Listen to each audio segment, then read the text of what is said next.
இது என்னன்னு பார்த்துருக்கீங்களா? இந்த மாதிரி வயர் அப்படி கட் பண்ணி பார்த்தீங்க அப்படின்னா இந்த மாதிரி ஆபத்தான கெட்ட கொழுப்பு இருக்குமா இருக்காதா?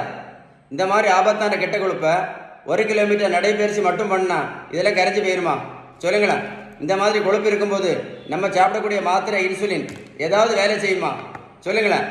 1 கிலோமீட்டர் நடைபயிற்சி பண்ணினா கூட ஒரு 40லேருந்து 50 கேலரி மட்டும்தான் எரிக்க முடியும்.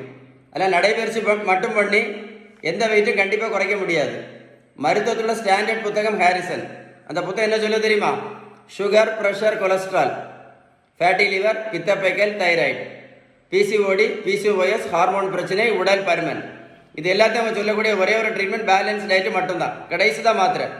நீங்கள் பேலன்ஸ் டயட் கரெக்டாக கடைபிடிச்சிங்கன்னு வைங்களேன், என்னாகும் தெரியுமா? இந்த மாத்திரை இன்சுலின் இல்லாமல் இன்னும் 50 வருஷம் ஆரோக்கியமாக இருக்கலாம்னு யார் சொன்னா? மருத்துவத்தோட ஸ்டாண்டர்ட் புத்தகம் ஹாரிசன். அதுக்கு பேர் தான் ரெமிஷன் இஸ் பாசிபிள் அப்படின்னு அந்த புத்தகம் சொல்லுது.